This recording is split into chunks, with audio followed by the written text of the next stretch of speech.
ಶಾಂತಿ. ಮುರಳಿಯ ದಿನಾಂಕ 12/2/2024. ಪ್ರಾತಃ ಮುರಳಿ ಬಾಪ್ದಾದ ಮಧುಬನ. ತಂದೆ ತಿಳಿಸುತ್ತಾರೆ, ಮಧುರ ಮಕ್ಕಳೇ, ನಿಮ್ಮ ಮೋಹದ ಸೆಳೆತ ಈಗ ಮುರಿಯಬೇಕಾಗಿದೆ. ಏಕೆಂದರೆ ಈ ಪೂರ್ತಿ ಹಳೆಯ ಪ್ರಪಂಚ ವಿನಾಶವಾಗಲಿದೆ. ಈ ಹಳೆಯ ಪ್ರಪಂಚದ ಯಾವುದೇ ವಸ್ತುವಿನಲ್ಲಿ ಆಸಕ್ತಿ ಇರಬಾರದು. ಪ್ರಶ್ನೆ: ಯಾವ ಮಕ್ಕಳಿಗೆ ಆತ್ಮಿಕ ಮಸ್ತಿ ಏರಿರುತ್ತೆ ಅವರ ಬಿರುದು ಏನಾಗಿರುವುದು? ಮಸ್ತಿ ಎಂತಹ ಮಕ್ಕಳಿಗೆ ಏರಿರುತ್ತದೆ? ಉತ್ತರ: ಆತ್ಮಿಕ ಮಸ್ತಿಯಲ್ಲಿ ಇರುವಂತಹ ಮಕ್ಕಳಿಗೆ ಹೇಳಲಾಗುವುದು ಮಸ್ತ್ ಕಲಂದರ್ ಎಂದು. ಅಂದರೆ ಭಗವಂತನ ಪ್ರೀತಿಯಲ್ಲಿ ಮಗ್ನರಾಗಿ ಆ ಒಂದು ನಶೆಯಲ್ಲಿ ಇರುವಂತಹವರು, ಅವರೇ ಚಕ್ರವರ್ತಿಗಳಾಗುತ್ತಾರೆ. ಅವರಿಗೆ ರಾಜಾಯಿತನದ ಮಸ್ತಿ ಏರಿರುತ್ತೆ, ಬುದ್ಧಿಯಲ್ಲಿ ಇರುತ್ತೆ. ಈಗ ನಾವು ಬಡವರಿಂದ ಶ್ರೀಮಂತರಾಗುತ್ತೇವೆ. ಮಸ್ತಿ ಅವರಿಗೆ ಏರಿರುತ್ತೆ ಯಾರು ರುದ್ರಮಾಲೆಯಲ್ಲಿ ಮಣಿಯಾಗುವವರಿರುತ್ತಾರೆ. ನಶೆ ಅಂತಹ ಮಕ್ಕಳಿಗೆ ಇರುತ್ತೆ ಯಾರಿಗೆ ನಿಶ್ಚಯವಿರುತ್ತೆ, ನಾವೀಗ ಮನೆಗೆ ಹೋಗಬೇಕು, ನಂತರ ಹೊಸ ಪ್ರಪಂಚದಲ್ಲಿ ಬರಬೇಕಾಗಿದೆ. ಓಂ ಶಾಂತಿ. ಆತ್ಮಿಕ ತಂದೆ ಆತ್ಮಿಕ ಮಕ್ಕಳ ಜೊತೆ ಆತ್ಮಿಕ ಸಂಭಾಷಣೆ ಮಾಡುತ್ತಿದ್ದಾರೆ. ಇದಕ್ಕೆ ಹೇಳಲಾಗುವುದು ಆತ್ಮಿಕ ಜ್ಞಾನ ಆತ್ಮರ ಪ್ರತಿಯಾಗಿ. ಮನುಷ್ಯರು ಎಂದಿಗೂ ಜ್ಞಾನ ಸಾಗರ ಆಗಲು ಸಾಧ್ಯವಿಲ್ಲ. ಮನುಷ್ಯರು ಭಕ್ತಿಯ ಸಾಗರರಾಗಿದ್ದಾರೆ. ಇರೋದಂತೂ ಎಲ್ಲರೂ ಮನುಷ್ಯರೇ. ಯಾರು ಬ್ರಾಹ್ಮಣರಾಗುತ್ತಾರೆ ಅವರು ಜ್ಞಾನ ಸಾಗರ ತಂದೆಯಿಂದ ಜ್ಞಾನವನ್ನು ಪಡೆದು ಮಾಸ್ಟರ್ ಜ್ಞಾನ ಸಾಗರರಾಗುತ್ತಾರೆ. ಮತ್ತು ದೇವತೆಗಳಲ್ಲಿ ಈ ಭಕ್ತಿ ಇರುವುದಿಲ್ಲ, ಜ್ಞಾನವೂ ಇರುವುದಿಲ್ಲ. ದೇವತೆಗಳಿಗೆ ಈ ಜ್ಞಾನ ಗೊತ್ತಿರುವುದಿಲ್ಲ. ಜ್ಞಾನ ಸಾಗರ ತಂದೆ ಒಬ್ಬರೇ ಪರಂಪಿತ ಪರಮಾತ್ಮ ಆಗಿದ್ದಾರೆ. ಆದ್ದರಿಂದ ಅವರಿಗೆ ವಜ್ರದ ಸಮಾನ ಎಂದು ಹೇಳಲಾಗುವುದು. ಅವರೇ ಬಂದು ಕವಡೆಗಳಿಂದ ವಜ್ರದ ಸಮಾನ, ಕಲ್ಲು ಬುದ್ಧಿ ಉಳ್ಳವರಿಂದ ಪಾರಸ ಬುದ್ಧಿ ಉಳ್ಳವರನ್ನಾಗಿ ಮಾಡುತ್ತಾರೆ. ಮನುಷ್ಯರಿಗೆ ಏನೂ ಗೊತ್ತಿಲ್ಲ. ದೇವತೆಗಳೇ ಮತ್ತೆ ಬಂದು ಮನುಷ್ಯರಾಗುತ್ತಾರೆ. ದೇವತೆಗಳಾಗುತ್ತಾರೆ ತಂದೆಯ ಶ್ರೀಮತದಿಂದ. ಅರ್ಧ ಕಲ್ಪ ಅಲ್ಲಿ ಯಾವುದೇ ಮತದ ಅವಶ್ಯಕತೆ ಇರುವುದಿಲ್ಲ. ಇಲ್ಲಂತೂ ಅನೇಕ ಗುರುಗಳ ಮತವನ್ನು ತೆಗೆದುಕೊಳ್ಳುತ್ತಾ ಇರುತ್ತಾರೆ. ಈಗ ತಂದೆ ತಿಳಿಸುತ್ತಾರೆ, ಸದ್ಗುರುವಿನ ಶ್ರೀಮತ ಸಿಗುತ್ತಿದೆ. ಮೃತ್ಯುವಿಗಾಗಿ ಹೇಳುತ್ತಾರೆ ಸದ್ಗುರು ಅಕಾಲ್ ಎಂದು. ಅದರ ಅರ್ಥವನ್ನು ತಿಳಿದುಕೊಂಡಿಲ್ಲ. ಕರೆಯುತ್ತಾರೆ ಸದ್ಗುರು ಅಕಾಲ ಮೂರ್ತಿ, ಅಂದರೆ ಅರ್ಥ ಸದ್ಗತಿ ಮಾಡುವಂತಹ ಅಕಾಲ ಮೂರ್ತಿ ಎಂದು. ಅಕಾಲ ಮೂರ್ತಿ ಪರಂಪಿತ ಪರಮಾತ್ಮ ಆಗಿದ್ದಾರೆ. ಅವರಿಗೆ ಹೇಳಲಾಗುವುದು ಸದ್ಗುರು ಮತ್ತು ಗುರುಗಳಲ್ಲಿಯೂ ಕೂಡ ಹಗಲು ರಾತ್ರಿಯಷ್ಟು ಅಂತರವಿದೆ. ಅಂದಾಗ ಬ್ರಹ್ಮರವರ ದಿನ ಬ್ರಹ್ಮರವರ ರಾತ್ರಿ ಎಂದು ಹೇಳುತ್ತಾರೆ. ಬ್ರಹ್ಮರವರ ದಿನ ಬ್ರಹ್ಮರವರ ರಾತ್ರಿ ಅಂದಾಗ ಅವಶ್ಯವಾಗಿ ಹೇಳಲಾಗತ್ತೆ ಬ್ರಹ್ಮರವರು ಪುನರ್ಜನ್ಮವನ್ನು ಪಡೆಯುತ್ತಾರೆ. ಬ್ರಹ್ಮರವರೇ ದೇವತೆ ವಿಷ್ಣು ಆಗುತ್ತಾರೆ. ನೀವು ಶಿವ ತಂದೆಯ ಮಹಿಮೆ ಮಾಡುತ್ತೀರಾ. ಅವರದಾಗಿದೆ ವಜ್ರದ ಸಮಾನ ಜನ್ಮ. ಈಗ ತಾವು ಮಕ್ಕಳು ಗೃಹಸ್ಥ ವ್ಯವಹಾರದಲ್ಲಿರುತ್ತಾ ಪಾವನರಾಗುತ್ತೀರಾ. ನೀವು ಪವಿತ್ರರಾಗಿ ಮತ್ತೆ ಈ ಜ್ಞಾನವನ್ನು ಧಾರಣೆ ಮಾಡಿಕೊಳ್ಳಬೇಕು. ಕುಮಾರಿಯರಿಗೆ ಯಾವುದೇ ಬಂಧನ ಇರುವುದಿಲ್ಲ. ಅವರಿಗೆ ಕೇವಲ ತಂದೆ ತಾಯಿ ಅಥವಾ ಸಹೋದರ ಸಹೋದರಿಯರ ಸ್ಮೃತಿ ಇರುತ್ತೆ. ಮತ್ತು ಅತ್ತೆ ಮನೆಗೆ ಹೋಗುವುದರಿಂದ 2 ಪರಿವಾರಗಳಾಗುತ್ತದೆ. ಈಗ ತಂದೆ ತಮಗೆ ಹೇಳುತ್ತಾರೆ, ಮಕ್ಕಳೇ ಅಶರೀರಿ ಆಗಿರಿ. ಈಗ ತಾವು ಎಲ್ಲರೂ ವಾಪಸ್ ಹೋಗಬೇಕಾಗಿದೆ. ತಾವು ಪವಿತ್ರರಾಗುವಂತಹ ಯುಕ್ತಿಯನ್ನು ತಿಳಿಸಲಾಗುತ್ತಿದೆ. ಪತಿತ ಪಾವನ ತಂದೆ ನಾನಾಗಿದ್ದೇನೆ. ನಾನು ಗ್ಯಾರಂಟಿ ಮಾಡುತ್ತೇನೆ, ನೀವು ನನ್ನನ್ನು ನೆನಪು ಮಾಡಿದ್ದೇ ಆದರೆ ಈ ಯೋಗ ಅಗ್ನಿಯಿಂದ ನಿಮ್ಮ ಜನ್ಮ ಜನ್ಮಾಂತರದ ಪಾಪಗಳು ಭಸ್ಮವಾಗುತ್ತವೆ. ಹೇಗೆ ಹಳೆಯ ಚಿನ್ನ ಬೆಂಕಿಯಲ್ಲಿ ಹಾಕುವುದರಿಂದ ಅದರಲ್ಲಿರುವ ತುಕ್ಕು ಬಿಟ್ಟು ಹೋಗುತ್ತೆ, ಸತ್ಯವಾದ ಚಿನ್ನ ಉಳಿಯುತ್ತದೆ. ಇಲ್ಲಿಯೂ ಕೂಡ ಯೋಗ ಅಗ್ನಿಯಾಗಿದೆ. ಈ ಸಂಗಮದಲ್ಲಿಯೇ ಬಾಬಾರವರು ಈ ರಾಜಯೋಗವನ್ನು ಕಲಿಸುತ್ತಿದ್ದಾರೆ. ಆದ್ದರಿಂದ ಬಹಳ ಮಹಿಮೆ ಇದೆ ತಂದೆಗೆ. ರಾಜಯೋಗವನ್ನು ಭಗವಂತನೇ ಕಲಿಸಿದ್ದರು. ಅದನ್ನು ಎಲ್ಲರೂ ಕಲಿಯಲು ಬಯಸುತ್ತಾರೆ. ಹೊರದೇಶದಿಂದಲೂ ಕೂಡ ಸನ್ಯಾಸಿಗಳು ಅನೇಕರನ್ನ ಕರೆತರುತ್ತಾರೆ. ಅವರು ತಿಳಿದುಕೊಳ್ಳುತ್ತಾರೆ ಇವರು ಸನ್ಯಾಸ ಮಾಡಿದ್ದಾರೆ ಎಂದು. ಈಗ ಸನ್ಯಾಸಿಗಳಂತೂ ನೀವು ಆಗಿದ್ದೀರಾ. ಆದರೆ ಬೇಹದ್ದಿನ ಸನ್ಯಾಸಿಗಳು ನಿಮ್ಮನ್ನು ಯಾರೂ ಅರ್ಥ ಮಾಡಿಕೊಂಡಿಲ್ಲ. ಬೇಹದ್ದಿನ ಸನ್ಯಾಸವನ್ನಂತೂ ಒಬ್ಬ ತಂದೆಯೇ ಕಲಿಸುತ್ತಾರೆ. ನಿಮಗೆ ಗೊತ್ತಿದೆ, ಈ ಹಳೆಯ ಪ್ರಪಂಚ ಈಗ ವಿನಾಶವಾಗುವುದಿದೆ. ಈ ಪ್ರಪಂಚದ ಯಾವುದೇ ವಸ್ತುವಿನಲ್ಲಿ ತಮ್ಮ ರುಚಿ ಆಸಕ್ತಿ ಇರಬಾರದು. ಯಾರಾದರೂ ಶರೀರ ಬಿಟ್ಟರೆ ಹೋಗಿ ಮತ್ತೊಂದು ಪಾತ್ರವನ್ನು ಅಭಿನಯಿಸುತ್ತಾರೆ. ಮತ್ತೆ ಅಳುವ ಮಾತು ಯಾಕೆ ಅಳುತ್ತೀರಾ? ಮೋಹದ ಬಂಧನ ಇರುತ್ತದೆ, ಆದ್ದರಿಂದ ಅಳುತ್ತಾರೆ. ನಮ್ಮ ಸಂಬಂಧ ಜೋಡಣೆ ಆಗತ್ತೆ ಹೊಸ ಪ್ರಪಂಚದ ಜೊತೆಯಲ್ಲಿ. ಇಂತಹ ಮಕ್ಕಳು ಪಕ್ಕಾ ಮಸ್ತ್ ಕಲಂಗೀದರ್ ಆಗಿರುತ್ತಾರೆ. ನಿಮ್ಮಲ್ಲಿಯೂ ಕೂಡ ರಾಜಾಯಿತನದ ಮಸ್ತಿ ಇದೆ ಅಲ್ವಾ? ಬ್ರಹ್ಮ ಬಾಬರವರಲ್ಲಿಯೂ ಕೂಡ ಈ ಮಸ್ತಿ ಇತ್ತು ಅಲ್ವಾ? ಬಾಬಾ ಹೇಳ್ತಾ ಇದ್ರಂತೆ, ನಾನೇ ಕಲಂಗಿದರ್ ಆಗ್ತೀನಿ, ಚಕ್ರವರ್ತಿ ಆಗ್ತೀನಿ, ಬಡವರಿಂದ ಶ್ರೀಮಂತರಾಗ್ತೇವೆ ಎಂದು. ಆಂತರಿಕದಲ್ಲಿ ಮಸ್ತಿ ಏರಿರಬೇಕು. ಆದ್ದರಿಂದ ಮಸ್ತ್ ಕಲಂದರ್ ಎಂದು ಹೇಳಲಾಗುವುದು. ಸಾಕ್ಷಾತ್ಕಾರವೂ ಆಗತ್ತೆ. ಹೀಗೆ ಇವರಿಗೆ ಮಸ್ತಿ ಏರಿತ್ತು, ನಿಮಗೂ ಸಹ ಮಸ್ತಿ ಇರಬೇಕು. ತಾವು ಕೂಡ ರುದ್ರ ಮಾಲೆಯಲ್ಲಿ ಮಣಿಗಳಾಗುವವರಿದ್ದೀರಾ. ಯಾರಿಗೆ ಪಕ್ಕಾ ನಿಶ್ಚಯವಿರುತ್ತೆ ಅವರಿಗೆ ನಶೆ ಏರುತ್ತೆ. ನಾವು ಆತ್ಮರು ಈಗ ಮನೆಗೆ ಹೋಗಬೇಕು, ಮತ್ತೆ ಹೊಸ ಪ್ರಪಂಚದಲ್ಲಿ ಹೋಗ್ತೀರಾ. ಈ ನಿಶ್ಚಯದಿಂದ ಯಾರು ಇವರನ್ನ ನೋಡುತ್ತಾ ಇದ್ರು ಅವರಿಗೆ ಶ್ರೀಕೃಷ್ಣ ಕಾಣಿಸ್ತಾ ಇದ್ರು. ಎಷ್ಟು ಶೋಭಾನಿಕವಾಗಿರ್ತಾ ಇದ್ರು. ಶ್ರೀಕೃಷ್ಣ ಅಂತೂ ಇಲ್ಲ, ಅವರ ಹಿಂದೆ ಎಷ್ಟು ಓಡೋಗ್ತಾ ಇದ್ರು ಕೃಷ್ಣನ ಹಿಂದೆ. ಅಂದ್ರೆ ಬ್ರಹ್ಮ ಬಾಬರವರಲ್ಲಿ ಯಾವಾಗ ಕೃಷ್ಣನ ಸಾಕ್ಷಾತ್ಕಾರ ಆಗ್ತಿತ್ತು, ಎಲ್ಲರೂ ಅವರ ಹಿಂದೆ ಹೋಗ್ತಾ ಇದ್ರು. ಉಯ್ಯಾಲೆ ತಯಾರು ಮಾಡುತ್ತಾ ಇದ್ರು, ಹಾಲು ಕೊಡಿಸ್ತಾ ಇದ್ರು, ಉಯ್ಯಾಲೆಯಲ್ಲಿ ತೂಗುತ್ತಾ ಇದ್ರು. ಅದಂತೂ ಕೃಷ್ಣ ಅಂತೂ ಜಡ ಚಿತ್ರ. ಆದರೆ ಇಲ್ಲಿ ರಿಯಲ್ ಆಗಿರ್ತಾ ಇದ್ರು ಅಲ್ವಾ? ಬ್ರಹ್ಮ ಬಾಬರವರಲ್ಲಿ ಕೃಷ್ಣನ ಸಾಕ್ಷಾತ್ಕಾರ ಆಗ್ತಾ ಇತ್ತು. ಇವರಿಗೂ ಕೂಡ ಈ ನಿಶ್ಚಯ ಇತ್ತು, ನಾನು ಬಾಲಕ ಆಗ್ತೇನೆ ಎಂದು. ತಾವು ಮಕ್ಕಳು ಕೂಡ ದಿವ್ಯ ದೃಷ್ಟಿಯಲ್ಲಿ ಚಿಕ್ಕ ಮಗುವನ್ನು ನೋಡುತ್ತೀರಾ, ಕೃಷ್ಣನನ್ನು ನೋಡುತ್ತೀರಾ. ಈ ಕಣ್ಣುಗಳಿಂದ ನೋಡಲಾಗುವುದಿಲ್ಲ. ಆತ್ಮನಿಗೆ ಯಾವಾಗ ದಿವ್ಯ ದೃಷ್ಟಿ ಸಿಗತ್ತೆ ಆಗ ಶರೀರದ ಅಭಿಮಾನ ಇರುವುದಿಲ್ಲ. ಆ ಸಮಯದಲ್ಲಿ ತಮ್ಮನ್ನು ತಾವು ಮಹಾರಾಜ ಮಹಾರಾಣಿ ಮತ್ತೆ ಅವರನ್ನ ಮಗು ಎಂದು ತಿಳಿದುಕೊಳ್ಳುತ್ತಾರೆ. ಈ ಸಾಕ್ಷಾತ್ಕಾರವು ಕೂಡ ಈ ಸಮಯದಲ್ಲಿ ಅನೇಕರಿಗೆ ಆಗುವುದು. ಶ್ವೇತ ವಸ್ತ್ರಧಾರಿಗಳ ಸಾಕ್ಷಾತ್ಕಾರವೂ ಕೂಡ ಅನೇಕರಿಗೆ ಆಗತ್ತೆ. ಮತ್ತೆ ಅವರಿಗೆ ಹೇಳಲಾಗತ್ತೆ, ನೀವು ಇವರ ಹತ್ರ ಹೋಗಿ ಜ್ಞಾನ ತಗೊಳ್ಳಿ, ನಂತರ ರಾಜಕುಮಾರ ರಾಜಕುಮಾರಿಯರಾಗ್ತೀರಾ ಎಂದು. ಇದು ಜಾದೂಗಾರಿ ಆಯಿತು ಅಲ್ವಾ?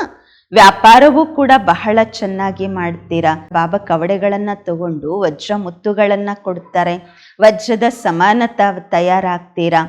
ತಮಗೆ ಶಿವ ತಂದೆ ವಜ್ರದ ಸಮಾನ ತಯಾರು ಮಾಡುತ್ತಿದ್ದಾರೆ. ಆದ್ದರಿಂದ ಬಲಿಹಾರಿ ಶಿವ ತಂದೆಯದಾಗಿದೆ. ಮನುಷ್ಯರು ತಿಳಿದುಕೊಳ್ಳದಿರುವ ಕಾರಣದಿಂದಾಗಿ ಜಾದು ಜಾದು ಎಂದು ಹೇಳುತ್ತಾರೆ. ಯಾರು ಆಶ್ಚರ್ಯವಾಗಿ ಬಿಟ್ಟು ಹೋಗುತ್ತಾರೆ ಅವರು ಹೋಗಿ ಉಲ್ಟಾ ಸುಲ್ಟಾ ಹೇಳುತ್ತಾರೆ. ಈ ರೀತಿ ಬಹಳಷ್ಟು ಜನ ನಿಂದಕರಾಗುತ್ತಾರೆ. ಈ ರೀತಿ ನಿಂದಕರಾಗುವಂತಹವರು ಶ್ರೇಷ್ಠ ಪದವಿಯನ್ನ ಪಡೆಯುವುದಿಲ್ಲ. ಅವರಿಗೆ ಹೇಳಲಾಗತ್ತೆ, ಸದ್ಗುರುವಿಗೆ ನಿಂದನೆ ಮಾಡುವವರು ಎಲ್ಲಿಯೂ ನಿಲ್ಲಲಾಗುವುದಿಲ್ಲ. ಇಲ್ಲಂತೂ ಸತ್ಯ ತಂದೆ ಇದ್ದಾರೆ ಅಲ್ವಾ? ಇಲ್ಲಿಯೂ ಕೂಡ ಈಗ ತಾವು ತಿಳಿದುಕೊಳ್ಳುತ್ತೀರಾ. ಮನುಷ್ಯರಂತೂ ಹೇಳುತ್ತಾರೆ ಯುಗ ಯುಗದಲ್ಲೂ ಭಗವಂತ ಬರುತ್ತಾರೆಂದು. ಒಳ್ಳೆಯದು, 4 ಯುಗಗಳಿದೆ ಮತ್ತೆ 24 ಅವತಾರಗಳು ಎಂದು ಹೇಗೆ ಹೇಳುವುದು? ಮತ್ತೆ ಹೇಳ್ತಾರೆ ಕಲ್ಲಲ್ಲಿ ಮುಳ್ಳಲ್ಲಿ ಕಣಕಣದಲ್ಲೂ ಪರಮಾತ್ಮ ಇದ್ದಾರೆ ಎಂದು. ಅಂದಾಗ ಎಲ್ಲರೂ ಕೂಡ ಪರಮಾತ್ಮ ಆಗ್ಬಿಡ್ತಾರಲ್ವ? ಅದು ಹೇಗೆ ಸಾಧ್ಯ? ತಂದೆ ಹೇಳುತ್ತಾರೆ, ನಾನು ಕವಡೆಗಳಿಂದ ವಜ್ರದ ಸಮಾನ ತಯಾರು ಮಾಡುವವನಾಗಿದ್ದೇನೆ. ಮತ್ತೆ ನನ್ನನ್ನು ಕಲ್ಲಲ್ಲಿ ಮುಳ್ಳಲ್ಲಿ ಎಲ್ಲದರಲ್ಲೂ ಹಾಕ್ಬಿಟ್ಟಿದ್ದಾರೆ. ಸರ್ವವ್ಯಾಪಿ ಅಂದರೆ ಅರ್ಥ ಎಲ್ಲದರಲ್ಲೂ ಇದ್ದಾರೆ ಎಂದರ್ಥ. ಅಂದಾಗ ಯಾವುದೇ ಬೆಲೆ ಇರುವುದಿಲ್ಲ. ನನಗೆ ಯಾವ ರೀತಿ ಅಪಕಾರ ಮಾಡುತ್ತಾರೆ ಮನುಷ್ಯರು. ಬಾಬಾ ಹೇಳ್ತಾರೆ, ಇದು ಕೂಡ ಡ್ರಾಮಾದಲ್ಲಿ ನಿಗದಿಯಾಗಿದೆ. ಯಾವಾಗ ಈ ರೀತಿ ತಯಾರಾಗ್ಬಿಡ್ತಾರೆ ಆಗ ಮತ್ತೆ ತಂದೆ ಬಂದು ಅಪಕಾರ ಮಾಡುವವರಿಗೂ ಕೂಡ ಉಪಕಾರ ಮಾಡುತ್ತಾರೆ. ಅಂದ್ರೆ ಅರ್ಥ ಮನುಷ್ಯರನ್ನ ದೇವತೆಗಳನ್ನಾಗಿ ಮಾಡುತ್ತಾರೆ. ವಿಶ್ವದ ಭೂಗೋಳ ಚರಿತ್ರೆ ಪುನಃ ಪುನರಾವರ್ತನೆ ಆಗುವುದು. ಸತ್ಯಯುಗದಲ್ಲಿ ಈ ಲಕ್ಷ್ಮೀನಾರಾಯಣರು ಬರುತ್ತಾರೆ. ಅಲ್ಲಿ ಕೇವಲ ಭಾರತವೇ ಇರುವುದು. ಪ್ರಾರಂಭದಲ್ಲಿ ಬಹಳ ಸ್ವಲ್ಪ ದೇವತೆಗಳಿರುತ್ತಾರೆ. ನಂತರ ವೃದ್ಧಿ ಆಗುತ್ತಾ ಆಗುತ್ತಾ 5,000 ವರ್ಷಗಳಲ್ಲಿ ಎಷ್ಟೊಂದಾಗತ್ತೆ. ಈಗ ಈ ಜ್ಞಾನ ಯಾರ ಬುದ್ಧಿಯಲ್ಲಿಯೂ ಇಲ್ಲ. ಭಕ್ತಿ ಇದೆ. ದೇವತೆಗಳ ಚಿತ್ರಗಳ ಮಹಿಮೆ ಮಾಡುತ್ತಾರೆ. ಇದನ್ನು ತಿಳಿದುಕೊಳ್ಳುವುದಿಲ್ಲ. ಅವರು ಚೈತನ್ಯದಲ್ಲಿದ್ದರು, ಮತ್ತೆಲ್ಲಿ ಹೋದರು? ಚಿತ್ರಗಳ ಪೂಜೆ ಮಾಡುತ್ತಾರೆ. ಆದರೆ ಅವರು ಎಲ್ಲಿದ್ದಾರೆ? ಅವರಿಗೆ ತಮೋಪ್ರಧಾನರಾಗಿ ಸತೋಪ್ರಧಾನರು ಆಗಬೇಕಾಗಿದೆ. ಇದು ಯಾರ ಬುದ್ಧಿಯಲ್ಲಿಯೂ ಬರುವುದಿಲ್ಲ. ಈ ರೀತಿ ತಮೋಪ್ರಧಾನ ಬುದ್ಧಿ ಉಳ್ಳಂತಹವರನ್ನ ಮತ್ತೆ ಸತೋಪ್ರಧಾನ ಮಾಡುವುದು ತಂದೆಯ ಕೆಲಸವಾಗಿದೆ. ಈ ಲಕ್ಷ್ಮೀನಾರಾಯಣರು ಮೊದಲಿದ್ದರು, ಈಗ ಇಲ್ಲ. ಆದ್ದರಿಂದಲೇ ಅವರಿಗೆ ತುಂಬ ಮಹಿಮೆ ಆಗತ್ತೆ. ಶ್ರೇಷ್ಠಾತಿ ಶ್ರೇಷ್ಠವಾಗಿರುವವರು ಒಬ್ಬ ಭಗವಂತ ಆಗಿದ್ದಾರೆ. ಬಾಕಿ ಎಲ್ಲರೂ ಪುನರ್ಜನ್ಮಗಳನ್ನು ಪಡೆಯುತ್ತಾ ಇರುತ್ತಾರೆ. ಶ್ರೇಷ್ಠಾತಿ ಶ್ರೇಷ್ಠ ತಂದೆಯೇ ಎಲ್ಲರನ್ನ ಮುಕ್ತಿ ಜೀವನ್ಮುಕ್ತಿಯಲ್ಲಿ ಕಳುಹಿಸುತ್ತಾರೆ. ಅವರು ಬರಲಿಲ್ಲವೆಂದರೆ ಮತ್ತಷ್ಟು ಕೆಲಸಕ್ಕೆ ಬಾರದಿರುವಂತಹ ತಮೋಪ್ರಧಾನರಾಗುತ್ತಿದ್ದೀರಿ.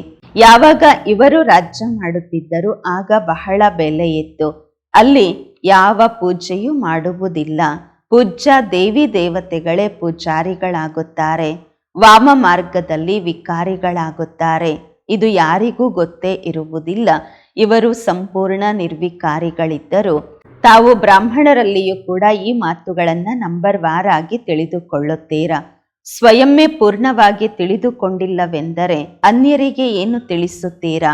ತಮ್ಮ ಹೆಸರಾಗಿದೆ ಬ್ರಹ್ಮ ಕುಮಾರ ಕುಮಾರಿಯರು.